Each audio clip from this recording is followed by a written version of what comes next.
الحمد لله وكفى وسلام على عباده الذين اصطفى أما بعد أعوذ بالله من الشيطان الرجيم بسم الله الرحمن الرحيم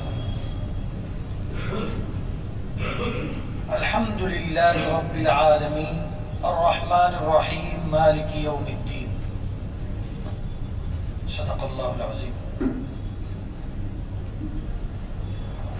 بزرگوں، گزشتہ ہفتے آپ کے سامنے جو مضمون بیان کیا گیا تھا وہ عالم برزخ کے تعلق سے تھا.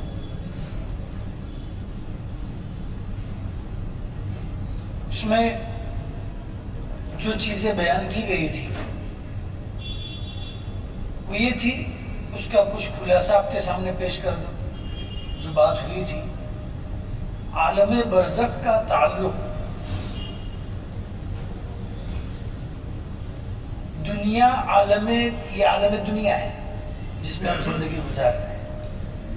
اس میں جسم اصل ہے اور روح تابع ہے. جو کچھ بھی آدمی کر رہا ہے جسم کے لیے کر رہا ہے، لیکن جب اس کا انتقال ہو جاتا ہے، مر جاتا ہے، تو روح اصل ہو جاتی ہے اور جسم تابع ہو جاتا ہے. اور جب وہ قیامت کے دن دوبارہ زندہ کیا جائے گا، اس وقت روح اور جسم دونوں اصل ہوں گے. حضرت قاری طیب صاحب رحمۃ اللہ علیہ نے یہ بات نقل کی ہے کہ یہ سب چیزیں ہوگی کل قیامت کے دن. بہرحال ایک چیز تو یہ بتائی گئی تھی کہ دنیا کے اندر ہم جو بستے ہیں، زندگی گزارتے ہیں، وہاں سے جب ہم مر کے جاتے ہیں تو یہ عالم قبر خالی گڈھے کا نام نہیں ہے. جو گڈھا ہے جس کے اندر میت کو دفن کیا جاتا ہے اس کا نام نہیں ہے. عالم قبر جس کو عالم برزخ کہتے ہیں، یہ مستقل عالم ہے. اس کو کوئی تصور بھی نہیں کر سکتا، ویسا عالم ہے. اور اس میں یہ بات بتائی گئی تھی کہ حضرت مفتی شفیع صاحب رحمہ اللہ فرماتے ہیں کہ اس کی حیثیت کیسی ہے، جیسے ویٹنگ روم. اگر ہم نے راجدھانی کی ٹکٹ لی ہے، ایسے اعمال کیے ہیں، سمجھ لیں دونوں ساتھ ساتھ، راجدھانی کی ٹکٹ لی ہے تو راجدھانی میں جو ہم کو سہولتیں ملنے والی ہیں، جیسے کہ جنت میں جو سہولتیں ملنے والی ہیں، تو وہ راجدھانی میں سوار ہونے سے پہلے ہم کو ویٹنگ روم میں بیٹھنا پڑتا ہے. کبھی ٹرین لیٹ ہو گئی، پاس ہو گئی، کچھ ہوا تو ویٹنگ روم میں بیٹھنا پڑتا ہے. تو اس کے حساب سے ویٹنگ روم ہوتا ہے. اس ویٹنگ روم میں جو راجدھانی میں سہولتیں ہوتی ہیں وہ پوری تو نہیں، لیکن اس کا کچھ حصہ اس میں دیا جاتا ہے. سینڈوچ دیا جاتا ہے، ماڈل دیا جاتا ہے، پانی پلایا جاتا ہے، کافی پیش کی جاتی ہے، یہ سب چیزیں ہوتی ہیں. حضرت مفتی شفیع صاحب فرماتے ہیں کہ یہی ویٹنگ روم کی حیثیت ہے عالم برزخ کی. یہ چیز میں نے بتائی تھی گزشتہ. پھر آگے یہ چیز بھی بتائی تھی کہ ہم نے جو دنیا میں اعمال کیے ہیں، ان اعمال کا ہی اثر وہاں عالم برزخ میں ظاہر ہونے والا ہے. اور اس میں 3 عمل خاص طور پر بتائے تھے. ایک تو یہ کہ ایمان. حضرت مفتی تقی صاحب فرماتے ہیں کہ ہمارے حضرت تھانوی رحمۃ اللہ کے اجل خلفاء میں سے فرماتے ہیں کہ بس ایمان کو بچا بچا کے لے جاؤ. وہاں لے گئے، پھر اس کے بعد جیت ہی جیت ہے. سب سے پہلا تو ہے کہ اپنے ایمان کو بچا کے لے جانا ہے. دوسرا جو بتایا گیا تھا کہ محبت رسول، کیونکہ حضور صلی اللہ علیہ وسلم کی محبت وہ ایک ایسا کیمیا ہے ہمارے پاس کہ صحابہ جب یہ حدیث سنے تھے تو خوش ہو گئے تھے کہ ہم آپ کے ساتھ رہیں گے یا رسول اللہ. آپ نے فرمایا ہاں، جو جس سے محبت کرے گا اس کے ساتھ ہے. اگر ہم محبت ایسی اللہ کے نبی سے کریں گے تو ہمارا بھی حشر حضور کے ساتھ ہوگا انشاءاللہ. نمبر 2. نمبر 3 عمل صالح. اور عمل صالح میں یہ چیز بتائی گئی تھی کہ دائمی عمل کرنا ہے. تھوڑا کرے لیکن پابندی سے کرے. جو فرائض ہے وہ تو کرنا ہی ہے. جو کچھ اپنے اوقات اور جو کچھ بھی اچھی چیزیں اگر ہم اپنے لیے چنتے ہیں تو اس کو دائمی کرے. بتایا تھا نا کہ دائمی عمل کا ثمرہ کیا ہوتا ہے کہ جیسے کہ قطرہ قطرہ اگر پتھر کے اوپر یا بڑے چٹان کے اوپر گرتا رہتا ہے نا تو اس میں سوراخ کرتا ہے. اور ایک بڑا سا ایک پانی کا ریلا اگر بہا دیا جائے تو کچھ نہیں ہوتا. تھوڑا تھوڑا عمل ایک نور پیدا کرتا ہے. یہ چیزیں بتائی گئی تھی. یہ ماقبل سے ربط بتا رہا ہوں. اب عالم برزخ کے بارے میں یہ چیز بھی میں نے بتائی تھی کہ بھائی یہ جتنا ہم کو قرآن اور حدیث میں بتایا گیا اتنا ہی ہم سمجھ سکتے, اس سے زیادہ نہیں. اب ہم داخل ہو رہے ہیں عالم آخرت میں, قیامت میں, جو آخری عالم ہے, اور اس کے بعد ہی جو فیصلہ ہونا ہے جنت اور جہنم کا فیصلہ ہونا ہے. اس کو عربی کے اندر بولتے عقیدہ معاد. معاد کے معنی لوٹنا, معاد کے لغوی معنی لغت کے اندر اس کا معنی جب دیکھیں گے تو اس کے معنی ہے لوٹانا. قرآن کریم میں انه یبدأ الخلق ویعید, وہ ذات ہے جو از سر نو پیدا کیا اور بعد میں دوبارہ لوٹائے. تو معاد کے معنی ہے لوٹانا. آپ علیہ السلام کی دعاؤں میں بھی الفاظ ملتے ہیں معاد کے. تو معاد یعنی قیامت کے دن دوبارہ ہم کو زندہ ہونا ہے. یہ ایک مضبوط مستحکم عقیدہ ہے.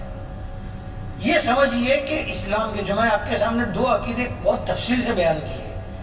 ایک ہی عقیدہ توحید کا, اور توحید کی ضد شرک ہے, اس کو ایک دم کھول کے آپ کے سامنے بیان کیا ہے.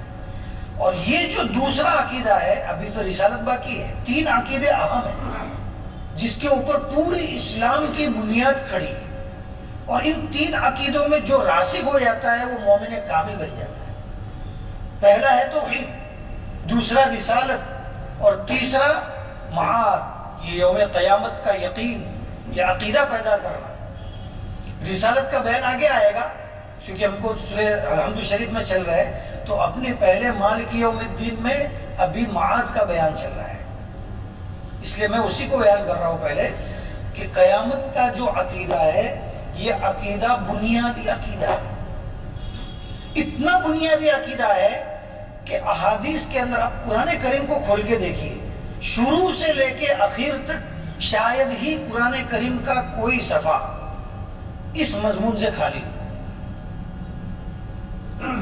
اس سے اہمیت اندازہ لگائیے کہ اس عقیدے کی اہمیت کیا ہے, کہ قرآن کریم کا شاید ہی کوئی صفحہ ایسا ہوگا جس کے اندر کوئی قیامت کا تذکرہ, حشر کا تذکرہ نہ ہو. اور احادیث میں ایک حدیث آپ کے سامنے نقل کر رہا ہوں کہ کسی روایت میں آیا ہے کہ جب کوئی بندہ اذا زلزلت پڑھتا ہے نا تو گویا اس نے ثلث قرآن پڑھ لیا. تو علماء نے اس کی تشریح کی ہے کہ ثلث قرآن یعنی تہائی حصہ اس نے پڑھ لیا. تو کیوں ایسا تہائی حصہ پڑھ لیا؟ کیونکہ تین ہی عقیدے ہیں جو اہم ہیں, توحید, رسالت, آخرت. اور یہ سورہ اذا زلزلت جو امام صاحب پڑھتے ہیں نمازوں میں اور ہم پڑھتے ہیں, اس کے اندر پورا آخرت کا بیان ہے. تو گویا اس نے قرآن کریم کے ایک تہائی حصے کو پڑھ لیا. بہرحال بس اندازہ لگائیے کہ یہ عقیدہ کتنا اہم ہے. اور جو امام صاحب نے بھی ابھی آیتیں پڑھی تھی اور میں اسی کو کھول کے بیٹھا ہوں, اسی آیات کے اندر اللہ پاک فرماتے ہیں والذین آمنوا, اور ہمارا پہلے سے 2 ہفتے سے مضمون چل رہا ہے وما هذه الحیاۃ الدنیا الا لهو ولعب وان الدار الاخرۃ لہی الحیوان. اس آیات کے اندر بھی اللہ رب العزت انہی عقیدے کو راسخ فرما رہے ہیں.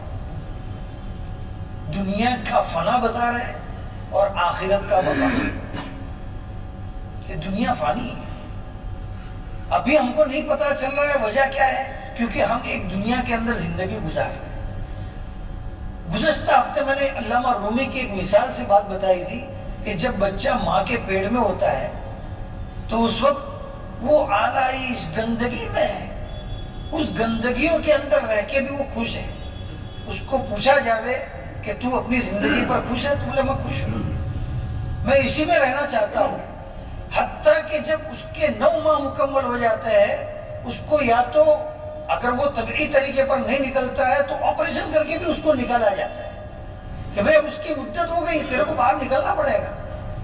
اور جب وہ باہر آتا ہے اور اس دنیا کو دیکھتا ہے تو وہ کیا کہتا ہے کہ میں جس دنیا کے اندر زندگی گزار رہا تھا وہ دنیا تو گندگی اور آلائش کی جگہ تھی, اصل نعمت تو ادھر ہے.